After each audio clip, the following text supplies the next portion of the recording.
Bismillahirrahmanirrahim. Assalamualaikum warahmatullahi wabarakatuh. Salam jumpa seluruh siswa dimanapun kalian berada. Bagaimana kabar kalian? Semoga kalian tetap dalam kondisi sehat ya, dan tetap jaga protokol kesehatan. Pada kali ini kita akan belajar tentang materi IPA kelas 7, yaitu tentang suhu dan perubahannya. Apa yang dimaksud dengan suhu? Suhu adalah suatu besaran yang menyatakan derajat panas suatu benda. Misalkan, ketika kalian berada dekat dengan api, maka kalian akan merasakan panas. Dan ketika kalian memegang es batu, maka kalian akan merasakan dingin. Alat pengukur suhu. Tangan adalah alat ukur suhu yang paling mudah. Yang kedua adalah termometer. Termometer adalah alat ukur suhu yang paling akurat. Suhu suatu benda yang diukur dengan menggunakan tangan atau indera perasa akan menghasilkan ukuran suhu secara kualitatif, sehingga tidak dapat dijadikan sebagai acuan dalam pengukuran besaran suhu. Hanya merasakan panas atau dinginnya suatu benda. Sementara suhu yang diukur dengan menggunakan termometer akan menghasilkan ukuran suhu yang kuantitatif, sehingga dapat dijadikan sebagai acuan dalam pengukuran besaran suhu. Jenis-jenis termometer. Yang pertama adalah termometer air raksa. Di dalamnya berisi cairan air raksa. Termometer ini dapat mengukur suhu yang sangat tinggi karena titik didihnya mencapai 360 derajat Celcius. Sementara titik bekunya hanya mencapai minus 40 derajat Celcius, sehingga dia tidak dapat mengukur suhu yang sangat rendah. Kedua adalah termometer alkohol yang berisi cairan alkohol. Termometer ini dapat mengukur suhu yang sangat rendah karena titik bekunya mencapai minus 112 derajat Celcius. Sementara titik didihnya hanya mencapai 78 derajat Celcius, sehingga dia tidak dapat mengukur suhu yang sangat tinggi. Kedua jenis termometer ini biasanya digunakan di dalam laboratorium. Tentunya sekolah kalian juga punya kan? Ini adalah termometer air raksa dan termometer alkohol yang berisi air raksa dan cairan alkohol yang terletak pada tabung kapiler dari kaca yang memiliki bagian penyimpan atau disebut reservoir atau labu. Biasanya termometer air raksa berwarna mengkilat, sementara termometer alkohol berwarna merah karena diberi pewarna merah. Ada juga yang diberi pewarna biru. Ketika kalian menggunakan termometer air raksa harus berhati-hati, karena jika termometer air raksa pecah, maka air raksa sifatnya sangat beracun. Yang ketiga adalah termometer bimetal mekanik, biasanya digunakan di bidang industri. Yang keempat adalah termometer klinis, dapat berupa termometer digital atau termometer analog. Termometer ini banyak digunakan di dalam rumah sakit untuk mengukur suhu badan. Yang kelima adalah termometer inframerah. Tentunya kalian sangat familiar bukan dengan termometer ini, karena di masa pandemi termometer ini banyak sekali digunakan. Termometer ini dapat mengukur suhu tanpa harus kontak dengan benda yang akan diukur suhunya, sehingga termometer ini disebut dengan termometer non-kontak atau termometer pistol, atau disebut juga dengan termometer laser karena menggunakan sinar laser. Ketika kalian mengukur suhu badan, dihasilkan angka 36,5 derajat Celcius. 36,5 adalah nilai dari suhu dan derajat Celcius adalah satuan suhu. Dalam mengubah satuan suhu, kita harus ingat angka-angka penting dalam termometer Kelvin, Celsius, Fahrenheit, dan Reaumur. Angka penting ini digunakan untuk penghitungan nanti. Angka penting dari termometer Reaumur, Fahrenheit, Kelvin, dan Celsius diambil dari titik beku dan titik didih air. Titik beku sebagai titik bawah, titik didih air sebagai titik atas. Bisa kita lihat pada gambar bahwa masing-masing satuan suhu memiliki perbedaan-perbedaan yang cukup signifikan. Untuk Celsius, titik beku air 0, untuk titik didihnya 100, Reaumur 0, 80, Fahrenheit 32, 212, sedangkan Kelvin 273 titik bekunya dan titik didihnya 373. Nah, oleh karena itu kita bisa menyimpulkan bahwa 0 sampai 100 atau 100 dikurangi 0 hasilnya 100. Ini juga sama, 80 dikurangi 0, 80, berarti skala antara bawah dengan atas adalah 80. Ini juga sama, 212 dikurangi dengan 32 hasilnya adalah 180. Sedangkan Kelvin 373 dikurangi 273 hasilnya adalah 100. Berarti kita sudah menemukan angka penting. Supaya lebih sederhana, dibagi 20, berarti 100 bagi 20 hasilnya 5, 80 bagi 20 hasilnya 4, 180 dibagi 20 hasilnya 9, 100 bagi 20 hasilnya 5. Berarti kita sudah menemukan angka penting. Celsius 5, Reaumur 4, Fahrenheit 9, Kelvin 5. Anggap saja itu nomor telepon 5495. Selain nomor telepon itu, yang kita hafalkan juga titik bawah. Titik bawah sebagai acuan untuk Celsius Reaumur karena dimulai dari 0, cukup nggak usah dihafalkan. Yang perlu dihafalkan adalah untuk Fahrenheit karena dimulai angka 32, dan Kelvin dimulai dari 273. Hafal saja, Kelvin nomor teleponnya 9 dan titik bawahnya 32. Saya ulangi, Fahrenheit titik bawahnya 32, nomor teleponnya 9, Kelvin nomor teleponnya 5 dan titik bawahnya 273. Angka-angka penting ini digunakan nanti dalam mengerjakan soal. Kebanyakan anak lebih bingung kalau ada rumus, karena ada banyak rumus ini, misalkan Celsius dirubah Reaumur, Celsius dirubah Fahrenheit, Celsius dirubah Kelvin.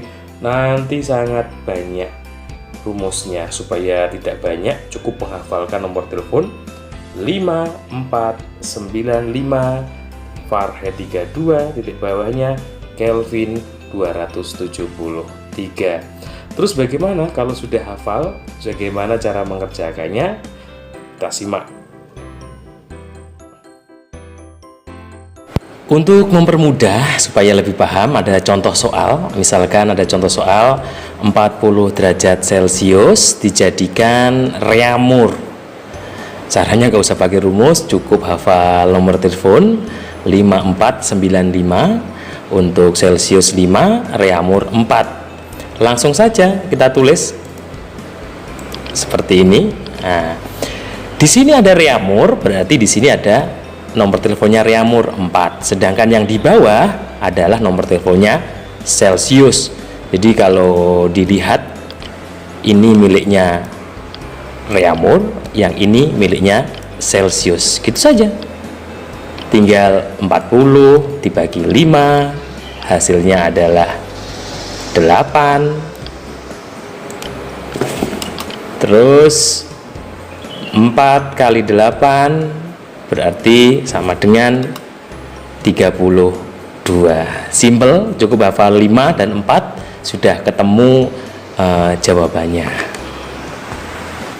Supaya lebih paham, ada contoh soal lagi. Ini 40 derajat Reaumur jadikan Celsius. Langkah pertama jelas, kita hafalkan Reaumur 4, Celsius 5. Langsung saja kita lihat. Berarti yang dekat berarti ini ya 5, yang belakang yang ada di sini berarti di sini.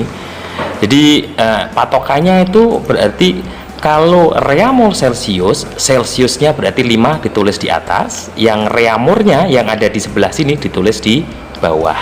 Tinggal dikalikan 40 soalnya, berarti 40 dibagi 4 hasilnya adalah 10.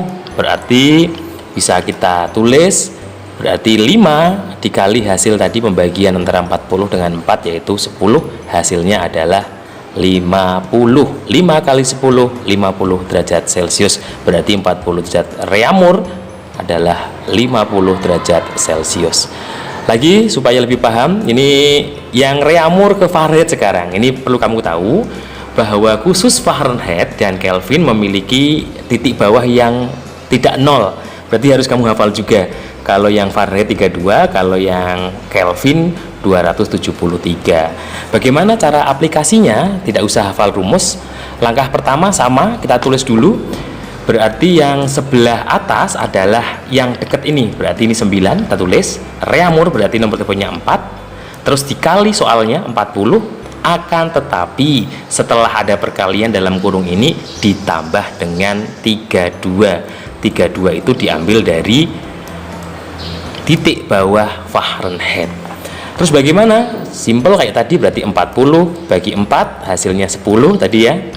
Berarti bisa kita tulis 9 kali 10 tadi hasilnya ini dikalikan dulu, terus baru ditambah 32. 9 kali 10 yaitu adalah 90, kemudian ditambah 32 hasilnya adalah 122 Fahrenheit. Kesimpulannya berarti 40 derajat reaumur sama dengan 122 Fahrenheit. Lagi supaya lebih paham, Fahrenheit jadi Celsius. Sekarang Fahrenheitnya tidak di depan tapi di belakang. Terus bagaimana caranya? Langkah pertama kita tulis dulu sama seperti tadi. Berarti yang dekat kita tulis di atas, yang jauh yang di belakang kita tulis di bagian bawah. Akan tetapi untuk soalnya ini karena F-nya itu ada di belakang, harus dikurangi dengan titik bawahnya. Titik bawahnya adalah 32. Berarti 50 dikurangi 32 sama dengan 18. 18 ditaruh di sini. Nah, setelah itu baru kita operasikan. 18 dibagi 9 hasilnya adalah 2. Berarti 5 kali 2 hasil tadi pembagian, hasilnya adalah 10. Berarti 50 derajat Fahrenheit adalah 10 derajat Celsius. Sekali lagi, kalau F-nya Fahrenheit-nya ada di depan ditambah, kalau Fahrenheit-nya ada di belakang dikurang. Pak, berarti yang Kelvin juga sama? Ya, sama. Kalau Kelvinnya di belakang berarti dikurang 273. Kalau Kelvinnya di depan berarti ditambah 273. Supaya pahamlah, ini saya beritahu, ini soal yang lumayan ini.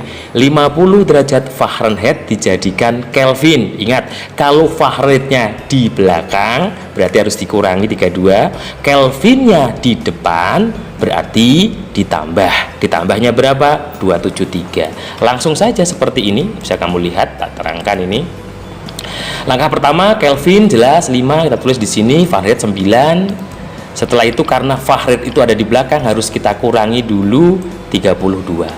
Berarti 50 dikurangi 32, 18 dimasukkan di sini, baru dioperasikan 18 dibagi 9 kayak tadi, berarti hasilnya 2. Tak tulis langsung, berarti ini 5 dikali 2 dalam kurung ditambah 273 dari ini, karena Kelvin dimulai dari angka 273. Kita kalikan dulu 5 kali 2 hasilnya 10, baru ditambah 273. Berarti hasilnya adalah 50 derajat Fahrenheit sama dengan 283. Mudah kan? Jadi gak usah hafal rumus yang begitu banyak, cukup simple saja. Kita hafalkan 5 Celsius, reaumur 4, Fahrenheit 9, dan Kelvin 5, Fahrenheit dimulai dari 32, dan Kelvin dimulai dari 273. Baik, selanjutnya kita akan membahas mengenai pemuaian. Pertama-tama, apa yang dimaksud dengan pemuaian? Pemuaian adalah sebuah peristiwa memuainya sebuah zat karena peningkatan suhu yang terjadi pada zat tersebut. Benda bisa berubah bentuknya menjadi bertambah panjang, lebar, luas, ataupun berubah volumenya disebabkan oleh adanya pemuaian. Sedangkan penyusutan itu adalah kebalikan dari pemuaian yang merupakan peristiwa menyusutnya suatu zat karena penurunan suhu. Benda yang menyusut bisa berkurang panjang, lebar, luas, dan volumenya. Dilihat dari bentuk zatnya terdapat 3 macam pemuaian. Ketiga macam ini adalah pemuaian zat padat, pemuaian zat cair, dan juga pemuaian zat gas. Yang pertama adalah pemuaian zat padat. Partikel-partikel zat padat selalu bergerak atau bergetar. Apabila zat padat menerima energi panas, gerakan partikel semakin cepat sehingga memerlukan ruangan antara partikel yang lebih besar. Jarak antara partikel pun juga semakin membesar yang pada akhirnya membuat zat padat tersebut memuai, bertambah panjang, bertambah luas, dan akhirnya bertambah volumenya. Ada bentuk pemuaian zat padat yaitu pemuaian panjang, pemuaian luas, dan juga pemuaian volume. Yang pertama, pemuaian panjang. Pemuaian panjang terjadi saat suatu benda karena menerima kalor. Pada pemuaian panjang, nilai lebar dan tebal sangat kecil dibandingkan dengan nilai panjang benda tersebut, sehingga lebar dan tebal dianggap tidak ada. Contohnya adalah kawat kecil dan kabel listrik yang memanjang ketika menerima panas. Itulah contoh dari pemuaian panjang.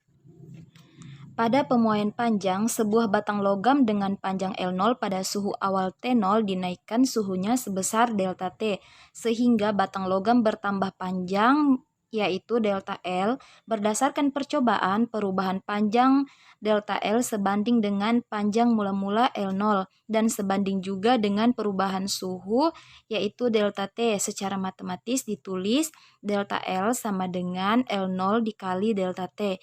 Itulah persamaan untuk pemuaian panjang. Selanjutnya, jika sebuah benda memiliki panjang L0 pada suhu awal T0, maka panjang benda pada suhu T sama dengan T0 ditambah delta T adalah L sama dengan L0 ditambah delta L sama dengan L0 ditambah L0 dikali delta T, yaitu menghasilkan L0 dikali dengan 1 ditambah alfa dikali delta T. Koefisien muai panjang alfa didefinisikan sebagai perbandingan antara fraksi perubahan panjang atau delta L per L0 dengan perubahan suhunya delta T. Secara matematis dituliskan koefisien muai panjang sama dengan delta L per L0 per delta T. Selanjutnya adalah pemuaian luas. Pemuaian luas adalah pertambahan ukuran luas suatu benda karena menerima kalor. Pemuaian luas terjadi pada benda yang mempunyai ukuran panjang dan lebar, sedangkan tebalnya sangat kecil dan dianggap tidak ada. Contohnya adalah pada kusen kaca jendela. Sebenarnya pemasangan kusen jendela diberikan ruang lebih agar kaca tidak pecah ketika memuai terkena panas. Sebuah benda yang berbentuk bidang atau plat jika dipanaskan tidak hanya panjangnya yang bertambah, tetapi lebarnya juga bertambah. Dengan pemahaman seperti ini, pada pemuaian panjang sebuah plat logam yang dipanaskan, perubahan luasnya atau delta A sebanding dengan luas mula-mula A0 dan sebanding juga dengan perubahan suhunya delta T. Secara matematis ditulis delta A sama dengan delta 0 dikali delta T. Jika sebuah plat logam memiliki luas A0 pada suhu awal T0, maka luas plat logam pada suhu T sama dengan T0 ditambah delta T adalah A sama dengan A0 ditambah delta A, menghasilkan A0 ditambah A0 dikali delta T, menghasilkan A0 dikali dengan 1 ditambah beta atau koefisien muai luas dikali dengan delta T.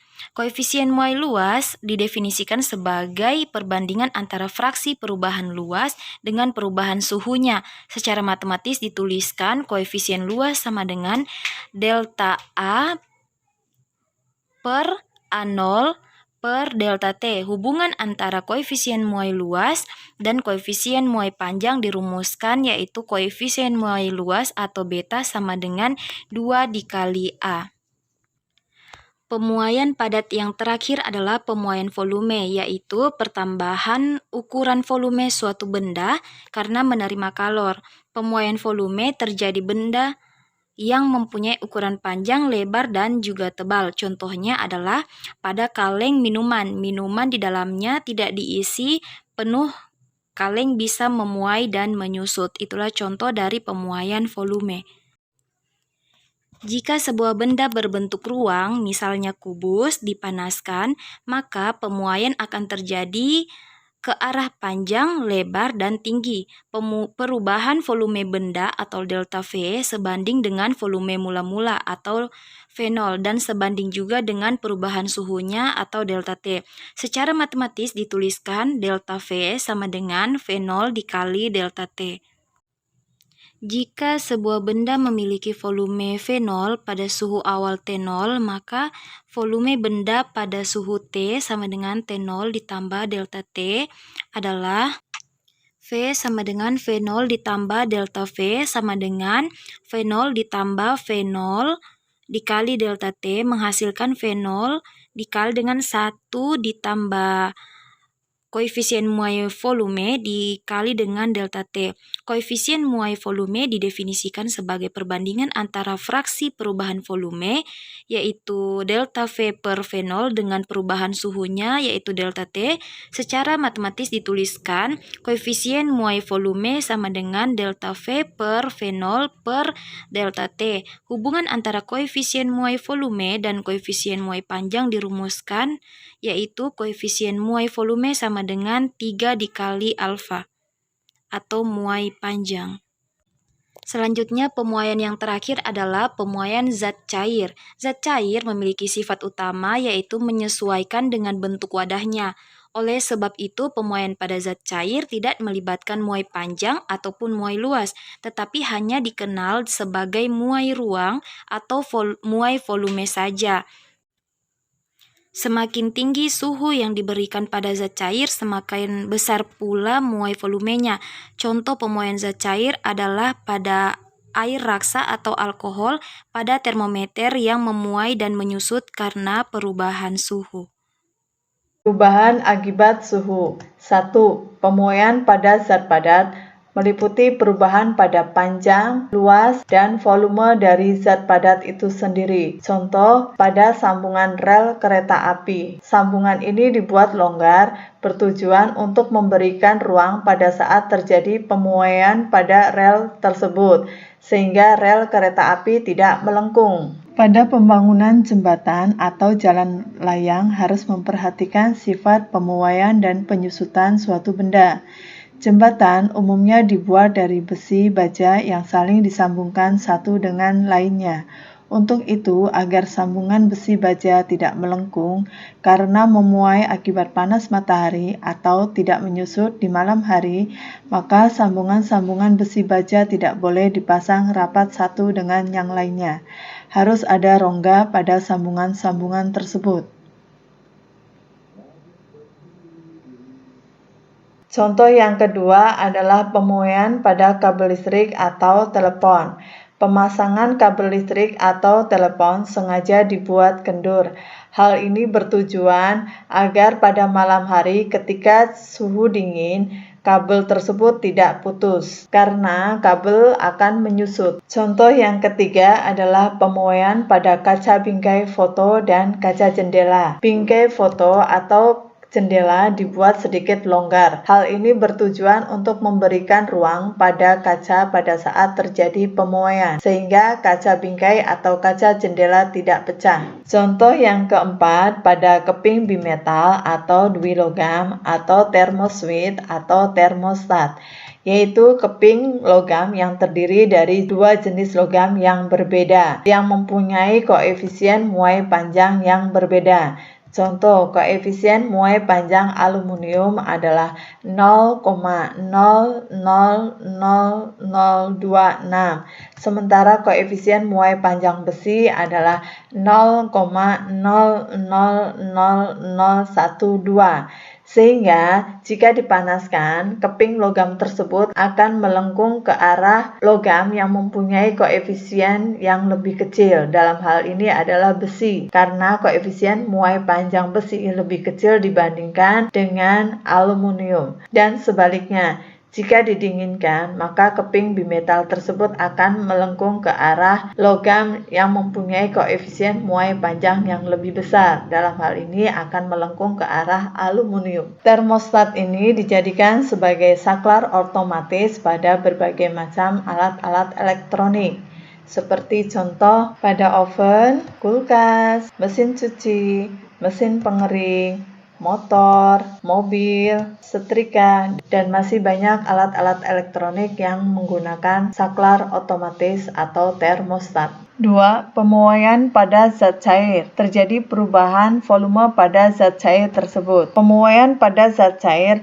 lebih mudah atau lebih cepat teramati jika dibandingkan dengan pemuaian zat padat. Pemuaian pada zat cair dapat kita lihat pada saat kita memasak air di dalam panci yang berisi air penuh, maka ketika mendidih, air tersebut akan mendorong tutup panci naik ke atas. Kita buktikan sekarang. Kita tutup pancinya, kemudian kita nyalakan apinya. Ketika air mendidih, maka air tersebut akan mendorong tutup panci naik ke atas. Ini membuktikan bahwa air tersebut mengalami pemuaian. Botol kemasan kecap, air mineral, minyak tidak pernah diisi penuh agar tidak tumpah jika memuai. 3. Pemuaian pada zat gas. Pemuaian pada zat gas dapat dibuktikan dengan melakukan percobaan sederhana sebagai berikut. Siapkan 2 botol dan 2 balon. Kemudian masing-masing balon masukkan ke dalam masing-masing mulut botol. 1 botol letakkan di dalam air dingin dan 1 botol letakkan di dalam air panas sesuai pada gambar. Balon pada botol yang dimasukkan ke dalam air panas akan mengembang. Hal ini membuktikan bahwa gas di dalam balon tersebut memuai.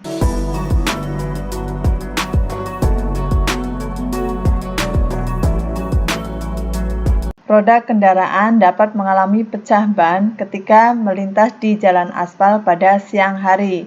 Hal ini karena gas di dalam roda tersebut akan memuai. Untuk menghindari hal tersebut, sebaiknya memompa ban sesuai dengan ukurannya.